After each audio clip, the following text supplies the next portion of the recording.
Hey guys, it's Sagar. After having tried out the iPhone 17 Pro and the iPhone Air, I finally got my hands on the most popular iPhone of this year, the iPhone 17. I already have it in the mist or blue color and I have been using it to take most of the image and video samples for the last couple of weeks.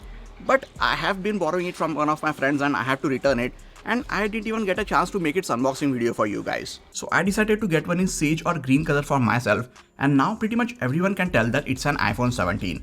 I wouldn't have to go in the about section and show someone that this is in fact an iPhone 17. Yes, I had to do this with one of my friends when I showed him the missed iPhone 17.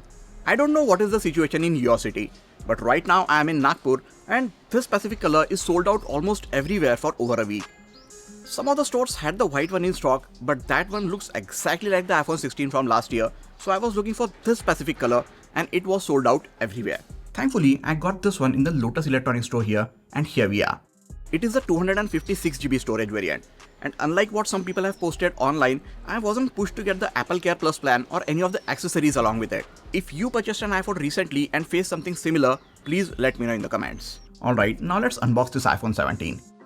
If you saw my unboxing video of the iPhone 17 Pro and the iPhone Air, this is going to feel very similar. After I remove these tabs and lift the lid, the beautiful sage or green iPhone is sitting right at the top. And other than the phone itself, we just have the braided USB Type-C charging cable and a SIM tray pin, that's it. From the outside, it looks exactly similar to the iPhone 16. Overall design is the same, all ports and buttons are in the exact same location, and even the placement of the cameras is exactly the same. So you might be wondering, what's new with this one? This iPhone 17 now gets a slightly bigger 6.3-inch display and much smaller bezels all around. It also got ever so slightly taller, thicker and heavier, all of which is enough of an excuse for it to not fit in most of the iPhone 16's cases. Although it looks exactly like last year's iPhone 16, it does pack in some much needed and a few heavily requested features. First of which is the 6.3-inch Super Retina XDR display, now with 120Hz ProMotion support. This was the most heavily requested feature by Android fans, and after a long wait, it is finally here. This also enables always on display, and this screen can now get as bright as 3000 nits for extreme bright outdoor situations. It also gets a new anti-reflective coating for overall better viewing experience. This is basically the exact same display which we get on smaller iPhone 17 Pro. It is also protected by the Ceramic Shield 2, which Apple says offers 3 times better scratch resistance than before, and this is again the same as the iPhone 17 Pro. Now the next major update is the new A19 chip coupled with 8GB of RAM, and the storage on this iPhone 17 now starts at 256GB, which is twice the amount of base storage on the iPhone 16 and first for a non-Pro iPhone. It packs in a 3692 mAh battery, which might only sound like a marginal upgrade over the iPhone 16, but combining that with the efficient A19 chip and the new ProMotion display, this phone should offer better battery backup than the iPhone 16, which I thought had a really good battery life. It can even charge much faster. With a compatible fast charger, it can go from 0 to 50% in just 20 minutes. iPhone 16 takes 30 minutes to reach the same level. Other than all of this, the cameras on this iPhone 17 get a big upgrade. It now features dual 48MP cameras on its back. The main sensor remains the same as last year, but thanks to the ISP on the new chip, it delivers much better results. The ultra-wide camera is the one which gets the huge upgrade. It went from 12MP on the iPhone 16 to 48MP on this phone.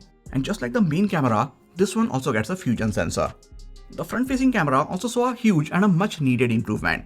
Now it is an 18MP square sensor and it gets a 20mm wide lens, so you can take normal, wide, square or even landscape shots all without having to tilt your phone sideways. Apple has done an amazing job of including the same selfie camera on all of the iPhone 17 series phones, so this is basically again the same camera which we get on the iPhone 17 Pro and the iPhone 17 Pro Max. All of this makes the new iPhone 17 the best iPhone for everyone. It gets the same 6.3-inch display as the iPhone 17 Pro, thin bezels, 120Hz refresh rate with ProMotion, 3000 nits of peak brightness, better grade of aluminium than the iPhone 17 Pro's, A19 chip, bigger battery, faster charging, dual 48MP cameras and upgraded center stage selfie camera. I have already been testing out its cameras extensively, and I will have a very detailed camera review and comparison videos for you guys very soon. Make sure you are subscribed to the channel and have the notifications turned on so you don't miss it. Alright, so I will be using this phone along with the iPhone 17 Pro and the iPhone Air for the next few weeks and then have my full review on the channel.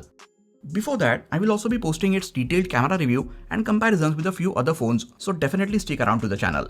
And if you have any questions about this iPhone 17 or if you want me to compare it with some other phone, feel free to let me know in the comment section. that is it for this video, guys. Please hit the like button if you enjoyed this video and subscribe to the channel for a lot more coverage on the iPhone 17 series phones. You can also check out some of the other videos from this channel. This has been Sagar and I'll catch you guys in the next video. Take care.